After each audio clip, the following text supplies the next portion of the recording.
Texas Republicans are not doing this to stop voter fraud. They're doing this to stop people of color from voting. Republicans know they are going to lose Texas at the presidential level very soon. They already lost Georgia.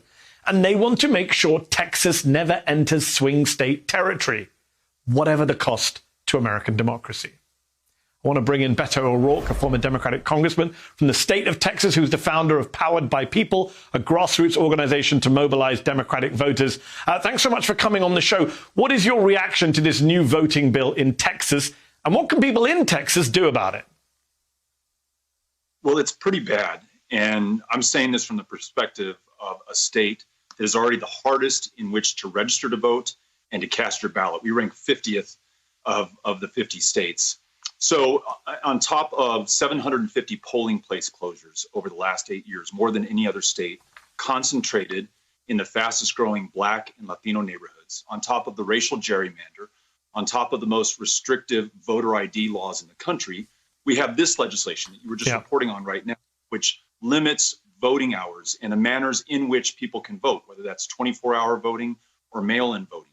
It gives so-called poll watchers free reign inside the polling place to include even filming voters as they attempt to cast their ballots, which is going to be another avenue of intimidation, especially against lower income voters, Mexican-American voters, and African-American voters, and new criminal penalties.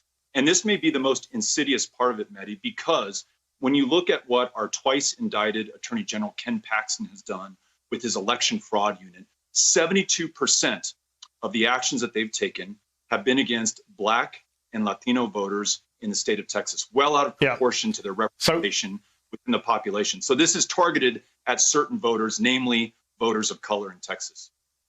So that's what I wanted to ask you about. The Republicans want us to believe this is all about election security, integrity, they say.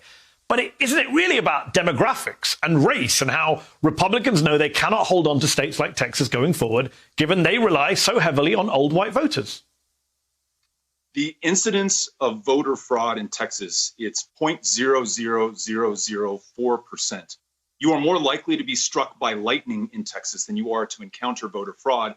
And when asked, the chairman of the House committee that's currently holding hearings right now as you and I speak, when he could not cite a specific instance of voter fraud, he said, well, people are concerned about it when we poll them.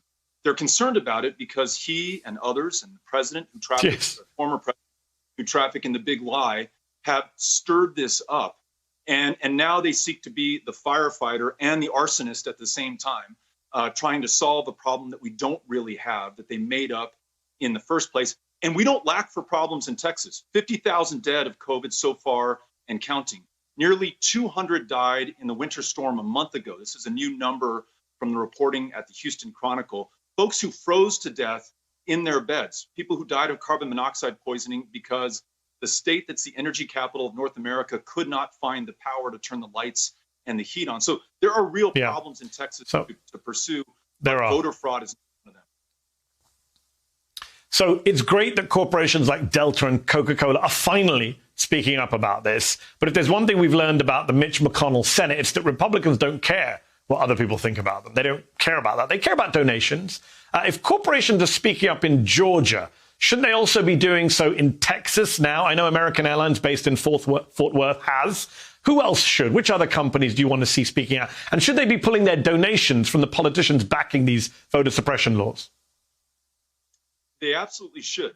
You know, where is AT&T on this? You know, these big companies, corporations, and businesses, these are their customers who are being affected, intimidated, suppressed, and who will not be able to participate in our democracy, which, as you pointed out, whether it's service members on the field of battle, whether it's civil rights marchers and freedom riders, people have given their lives in order to protect and promote the right to vote. And that's being taken away from our fellow Texans, our fellow Americans, at a level not seen since the Voting Rights Act passage in 1965. This is the greatest coordinated attack on democracy we've seen in our lifetimes. And it's happening right here in Texas. It's now ground zero.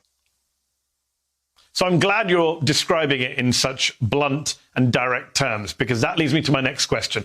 What do you do about it as a Democratic Party? What do you do at a federal level to stop this great threat, this since the 1960s, the biggest threat. Doesn't this all come down to getting rid of the filibuster? Because I just have to ask you, how can Kyrsten Sinema of Arizona, Joe Manchin of West Virginia, how do they sleep at night knowing that SR1 needs to get passed? You need to get rid of the filibuster to pass it, the For the People Act, as quickly as possible to protect Black and Latino people in Texas, in Georgia, in Arizona, and elsewhere.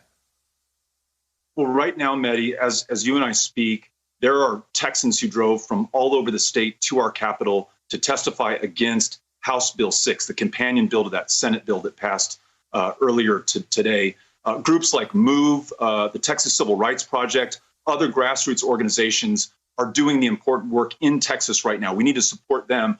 But you're right. In the United States Senate, we need to amend the rules to the filibuster so that we can pass democracy bills on a simple majority. And here's my opinion on Senators Manchin and Sinema. I believe that ultimately they will put country over party, and they'll put our democracy over any self-interest. They will do the right thing, because I think they also understand that this is the single greatest attack on our democracy in their lives, at least in their political lives. And they're going to do the right thing at the end of the day. But they need to hear from all of us, and especially their constituents in West Virginia and in Arizona. Hey, thanks for watching our YouTube channel. You should know that you can follow today's top stories and breaking news and catch up on your favorite MSNBC shows all in one place. Download the NBC News app today.